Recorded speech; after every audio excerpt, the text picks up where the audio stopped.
भारतीय वायुसेना में 62 साल तक सेवा देने के बाद लड़ाकू विमान मिग-21 को विदाई दी जा रही है। मिग-21 को 19 सितंबर को चंडीगढ़ एयरबेस पर 23 स्क्वाड्रन पैंथर्स भारतीय वायुसेना से रिटायर करेगी। उसके बाद विमान की सेवाएं आधिकारिक तौर पर खत्म हो जाएगी। यह 1963 में वायुसेना के बेड़े में शामिल हुआ था, जिससे आईएएफ को रणनीतिक बढ़त मिली थी। फिर बार बार दुर्घटनाग्रस्त होने के चलते इसे उड़ता ताबूत कहा जाने लगा था। मिग-21 का 62 साल का सफर कैसा रहा, कैसे वायुसेना को मजबूत बनाया और फिर पहले सुपरसोनिक जेट को क्यों कहा जाने लगा।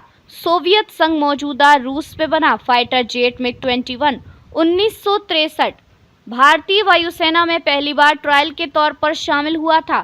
फिर जल्द ही यह मिग-21 वायुसेना की रीढ़ की हड्डी बन गया।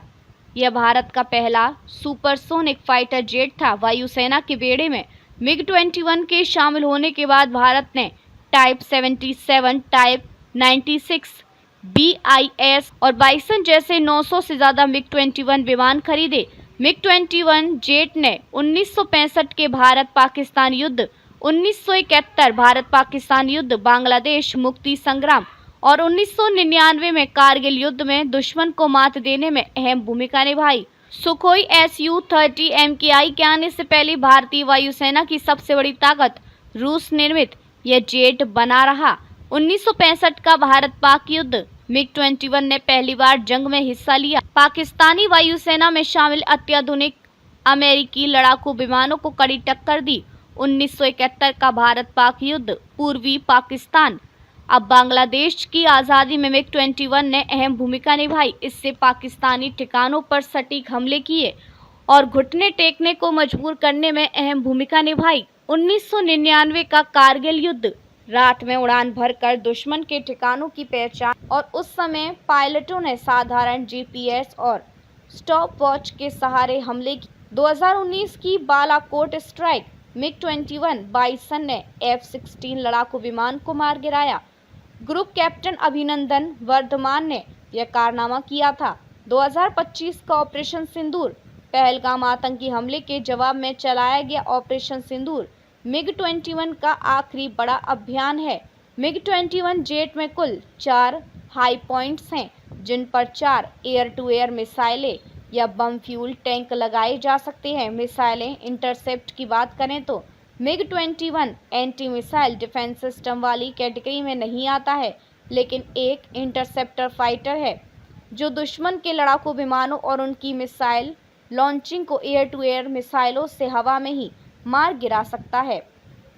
अगर मिग-21 में R-73 जैसी मिसाइलें लगी हों तो ये एक बार में 2 टारगेट को ट्रैक कर और एंगेज कर सकता है। हालांकि असल लड़ाई में एक टारगेट इंटरसेप्ट ही कर सकता है, क्योंकि मिग-21 का रडार और एवेक्स डेटा प्रोसेसिंग आधुनिक विमानों जैसे राइफल सुखोई 30 जैसे उन्नत नहीं है। भारतीय वायुसेना में मिग-21 का रिकॉर्ड शानदार रहा, लेकिन पिछले कुछ दशकों में लगातार हुए हादसों ने इसे बदनाम कर दिया। रक्षा मंत्रालय के आंकड़ों के मुताबिक पिछले 60 सालों में 500 से ज़्यादा मिग-21 क्रैश हुए। इसमें भारतीय वायुसेना के 200 से ज़्यादा जांबाज पायलटों को अपनी जान गंवानी पड़ी और 60 नागरिकों की भी मौत हुई। इस कारण मिग-21 को उड़ता ताबूत और विंडो मेकर कहा जाने लगा।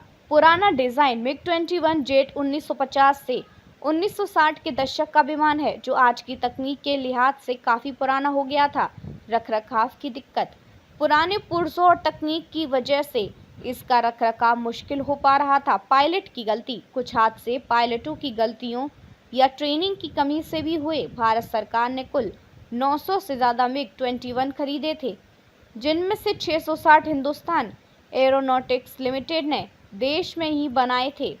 मौजूदा वक्त में भारतीय वायुसेना के बेड़े में 36 मिग-21 फाइटर बचे हैं, जिससे 36 मिग-21 अपनी राजस्थान के बीकानेर में नाल एयरबेस और सूरतगढ़ एयरबेस पर तैनात है, जिनको नंबर 3 स्क्वाड्रन कोबरा और नंबर 23 स्क्वाड्रन पैंथर्स नाम से जाना जाता है।